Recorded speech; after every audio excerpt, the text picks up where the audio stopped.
Baik para pemirsa HCTV yang dimuliakan Allah Subhanahu wa taala, kembali lagi kita di Ustaz Menjawab dan sudah sangat luar biasa tadi penjelasan dari Tengku Safai ini berkaitan dengan tema kita nazar dan ketentuannya ya.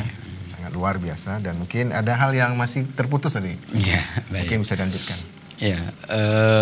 Ya, tadi kita menyebutkan bahwa syarat termasuk sahnya nazar itu bahwa nazar itu bukan sesuatu yang wajib kemudian kita wajibkan. Ya, atau umpamanya zakat kan. Ini kalau saya mudah rezeki, saya lapang rezeki, atau saya punya atau panen yang melimpah, atau padi saya tidak mati selamat umpamanya, saya akan bernazar sedekah ke masjid umpamanya, atau sedekah ke anak yatim. Nah, itu kalau sedekah boleh, ini akan saya keluarkan zakatnya umpamanya. Nah, ini namanya nazar yang wajib itu tidak dibolehkan. Karena memang mengeluarkan zakat itu memang wajib, maka tidak perlu kita wajibkan lagi. Oh gitu. Kalau seandainya sedekah itu tidak ada masalah. Ada bernazar untuk memberikan sedekah. Kalau padi saya selamat umpamanya tidak mati, kemudian panennya banyak umpamanya, maka saya akan bersedekah kepada anak yatim. Saya bernazar bersedekah kepada anak yatim 100.000 umpamanya, tidak ada masalah. Nah, tapi kalau sudah zakat, nah, itu tidak boleh karena memang zakat itu wajib dikeluarkan. Nah, maka bernazar dalam hal yang sudah diwajibkan itu tidak boleh lagi. Kemudian yang diharamkan umpamanya, ya, kalau saya tidak berzina umpamanya, kalau saya tidak berzina lagi, maka saya akan puasa 3 hari umpamanya. Itu juga tidak boleh, karena meninggalkan zina itu memang wajib. Ada yang memang tidak boleh kita berzina. Ya, betul. Ya, jadi intinya sah kita bernazar itu bentuknya ibadah qurbah, ya, ibadah sunnah, bukan yang mubah, bukan yang haram, dan bukan yang wajib. Jadi itulah beberapa syarat tentang atau ketentuan tentang masalah nazar ini, Ustaz. Baik, seperti itu ya. Baik, para pemirsa HCTV yang dimuliakan Allah Subhanahu wa taala, ternyata memang sangat luas penjelasan tentang nazar ini. Mungkin begini, Ustaz, ada juga hal yang perlu dijelaskan berkaitan dengan tema ini, nazar dan ketentuannya. Karena kalau tadi Ustaz sudah menyebut bahwa tidak ada nazar pada sesuatu yang wajib, betul, ya, atau pada sesuatu yang haram. Ya.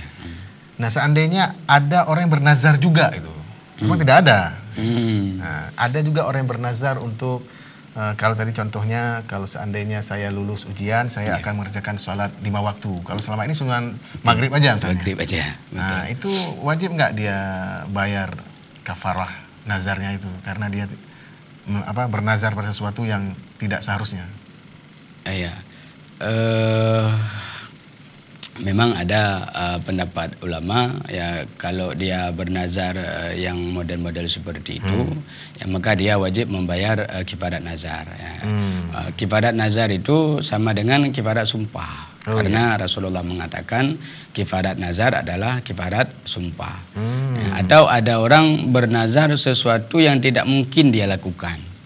Ya, umpamanya dia berpuasa seumur hidup umpamanya, kan tidak mungkin dia melakukan puasa seumur hidup. Nah, maka karena tidak mungkin, maka dia wajib membayar kifarat. Nah, artinya bagaimana tuh ketentuan? Ya, memberikan makanan kepada 10 fakir miskin yang pertama, atau memberikan pakaian kepada 10 orang, kepada orang miskin maksudnya, pakaian lengkap, ya. Atau kalau memang tidak sanggup, tidak ada uang, maka berpuasa selama 3 hari. Enggak, maksudnya pakaian lengkap itu seperti apa? Misalnya kalau misalnya tadi kan memberikan pakaian kepada 10 orang fakir miskin. Betul. Pakaian kan sangat ini. Ya, kalau pakaian kan umum kan. Sangat umum sekali. Betul. Peci juga pakaian, Ya. celana juga pakaian. Ya. Gimana tuh maksudnya? Ya, maksudnya kalau wanita itu lengkap dengan jilbab dan baju yang menutup auratnya. Ya. Ya, kalau laki-laki juga demikian, ya, baju dan celana. Kira-kira yang menutup aurat. Jadi minimalnya yang menutup aurat. Jadi itu kalau sudah disebut pakaian yang misalnya hanya menutupi batas aurat saja bagi laki-laki juga boleh sebenarnya. Ya, juga boleh. Ya, karena itu minimalnya. Tapi yang lengkapnya kan dengan baju dan celana. Nah, itu pakaian. Ya bukan maksudnya yang dalam, maksudnya ya, yang luar. Ya, jangan luar, dikasih sandal. Oh, ya, atau peci. Walaupun itu juga pakaian kan, tapi itu namanya bukan pakaian yang menutup aurat lah. Nah, jadi yang maksudnya adalah pakaian yang bisa menutup aurat. Nah, makanya kalau wanita itu jangan dikasih baju saja, nggak dikasih jilbab. Artinya lengkap dengan jilbabnya, karena menutup aurat. Seperti itu ya. Iya. Kemudian ketika ada seseorang umpamanya bernazar tapi tidak menentukan hari dan jumlahnya. Ya. Kan ada juga orang berpuasa, kalau saya sembuh sakit maka saya akan berpuasa. Ya. Nah, jadi tidak ditentukan harinya, juga tidak ditentukan jumlahnya. Nah, maka dalam kajian fikih itu wajib kita berpuasa 1 hari. Nah, 1 hari saja. Dan tidak kita tentukan harinya. Tapi kalau kita sudah menentukan harinya, umpamanya hari Kamis bulan Februari umpamanya, Nah, maka itu wajib dilakukan pada hari Kamis bulan Februari. Kalau lewat dari hari itu dan tanggal itu, maka dia berdosa. Tapi tetap wajib melaksanakan. Dalam artian dia wajib qadha. Nah, jadi kalau saya sembuh sakit, maka wajib atasku berpuasa pada hari Kamis awal Februari umpamanya. Nah, jadi dia sudah sembuh sakit. Nah, jadi ketika hari Kamis itu dia tidak berpuasa karena berbagai macam alasannya. Nah, kalau seandainya tidak uzur, dia berdosa. Nah, dia tidak uzur, tidak sakit umpamanya, dia berdosa dan wajib qadha. Nah, tapi kalau seandainya dia uzur, sakit, kebetulan pas hari itu dia sakit, atau kalau wanita pas datang haid umpamanya, kan tidak bisa. Nah, maka tidak berdosa dia dan wajib dia qadha. Artinya kewajiban itu tidak terlepas. Nah, kemudian kalau salat umpamanya, ini juga tidak ditentukan jumlah rakaatnya. Ada seseorang bernazar salat, kalau saya sembuh sakit maka saya akan salat. Nah, gitu, saya akan salat. Ya, maka itu wajibnya 2 rakaat karena minimal salat yang wajib dalam agama kan 2 rakaat. Salat subuh kan. Jadi salat subuh itu minimal salat yang wajib dalam agama 2 rakaat. Maka kalau orang bernazar salat tidak menentukan jumlah rakaatnya, maka wajibnya 2. Nah, tapi kalau dia sudah menentukan jumlah rakaatnya umpamanya 2, 4, 6, 10 umpamanya atau 100 umpamanya, maka dia wajib melaksanakan salat itu. Nah, wajib karena dia sudah menentukannya. Kemudian ada juga dalam agama biasa kita bernazar salat di masjid. Ya, bernazar salat di masjid. Nah, maka menurut Nabi, kalau seseorang bernazar di Masjidil Haram, Masjid Nabawi, Masjid Al-Aqsa, walaupun juga ada khilaf ya, yang tidak ada khilaf itu kalau Masjidil Haram. Kalau Masjidil Haram itu nggak ada khilaf ulama. Artinya kalau orang bernazar di Masjidil Haram, salat 2 rakaat, maka dia wajib datang. Artinya wajib dia pergi umrah atau wajib dia datang ke Masjidil Haram untuk melaksanakan salat nazarnya itu. Nah, tapi kalau juga ulama mengatakan Masjid Nabawi juga Masjidil Aqsa. Tapi selain dari masjid yang 3 itu, kalau ada orang bernazar umpamanya, maka itu tidak wajib dia datang ke masjid itu. Umpamanya ada orang kampung pedalaman umpamanya. Kalau nanti anak saya sembuh sakit umpamanya, maka saya akan salat 2 rakaat di Masjid Raya Baitur Rahman umpamanya. Nah, itu tidak wajib datang ke Masjid Raya Baitur Rahman. Boleh salat di masjid kampung dia. Karena dalam agama semua masjid itu kecuali yang 3 tadi itu kemuliaannya sama. Sama. Tidak ada beda. Oh, ini masjid raya, oh ini masjid Oman, masjid agung umpamanya kan. Oh, ini masjid kampung kecil umpamanya, enggak ada beda. Dalam agama semua masjid itu sama dari segi kemuliaannya, kecuali Masjidil Haram, Masjid Nabawi dan Masjid Al-Aqsa. Karena memang Nabi sudah menjelaskan di dalam berbagai macam hadis bahwa kalau salat di masjid yang 3 itu pahalanya berlipat ganda, berbeda dengan masjid yang ada pada yang selain daripada masjid yang 3 itu. Baik, ini ada pertanyaan nih dari SMS Nku. Kita coba jawab ini dulu ya. Assalamualaikum warahmatullahi wabarakatuh, Ustaz. Waalaikumsalam. Kalau orang tua kita sudah meninggal, kita berniat tiap tahun. Nah, ini kita apapun yang ada di sini kita sebut ya, tiap tahun maksudnya. Tiap tahun ya. Berniat berniat tiap tahun kenduri anak yatim untuk orang tua. Apa itu termasuk nazar? Oh ya. Baik. Nah, tapi sebelum jawab kita terima dulu, Ustaz. Assalamualaikum. Salam. Ya, dengan siapa ini, Bu? Silakan. Hamba Allah ini. Oh, hamba Allah. Ya, tafadhol. Ya, Bu. Ya, Ustaz. Ya. Ini kan memang kalau kita dengar masalah nazar ini sepele.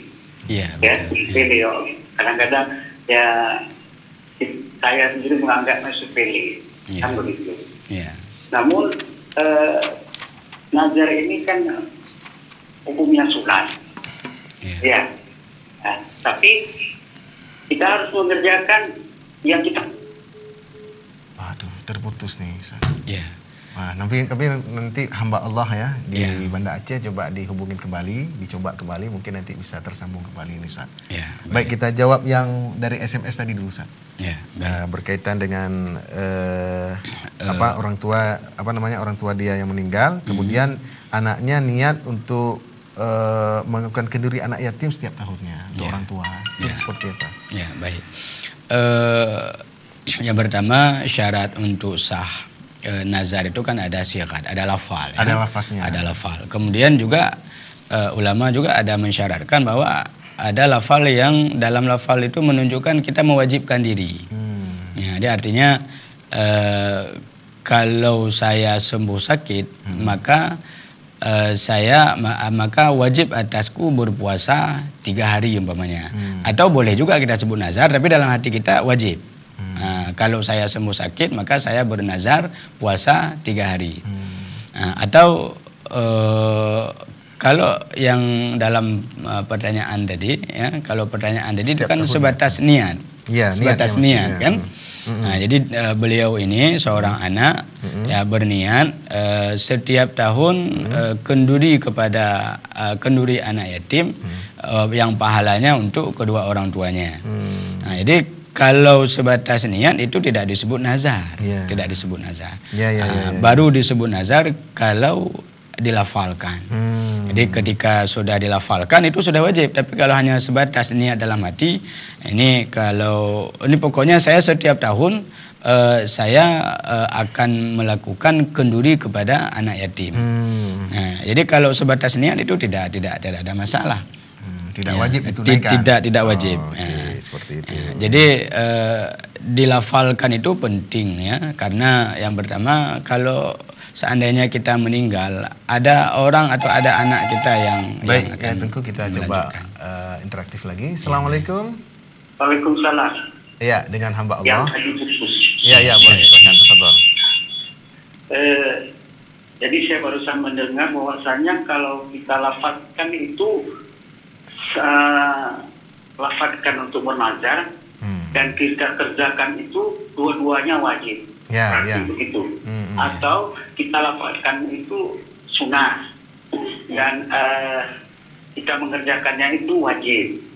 Kan begitu nazar. Nah, atau gimana? Yang kedua, kalau kita bernazar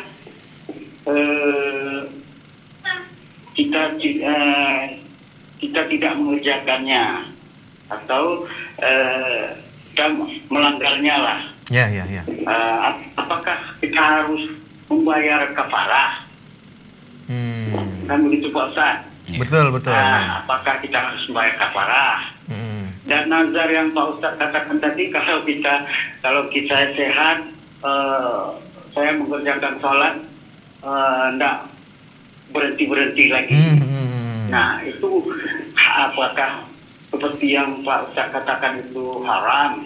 Minta penjelasan dari Pak Ustaz. Assalamualaikum warahmatullahi wabarakatuh. Ya. Waalaikumsalam warahmatullahi wabarakatuh. Ya, baik, silakan. Ya, baik.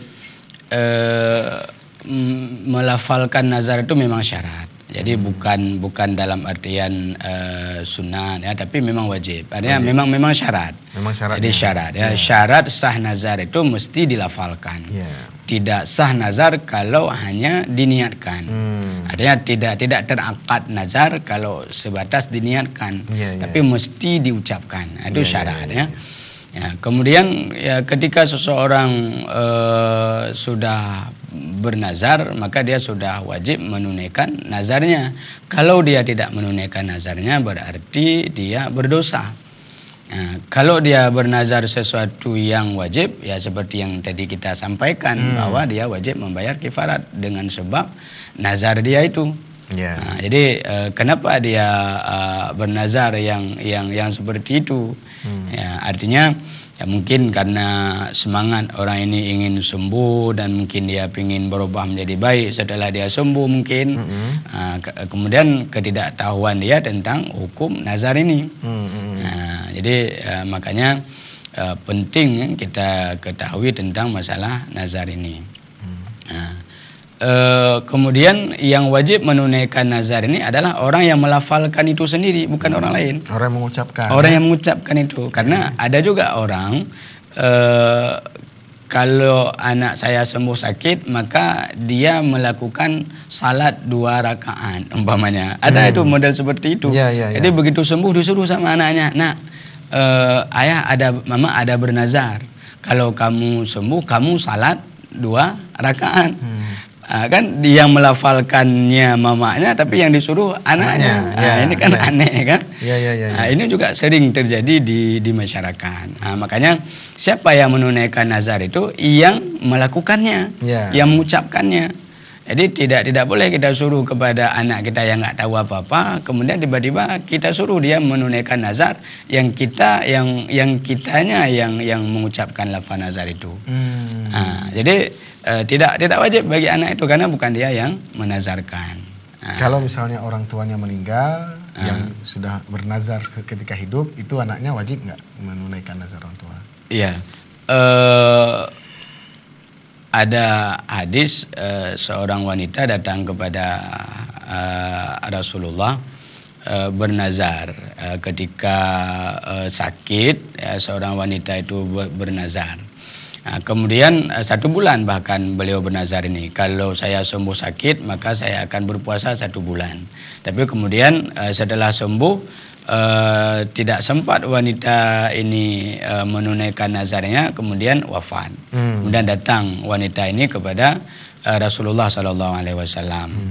Lalu wanita ini tanya kepada Nabi, "Ya Rasulullah, orang tua saya bernazar 1 bulan puasa, tapi beliau tidak sempat menunaikan nazarnya.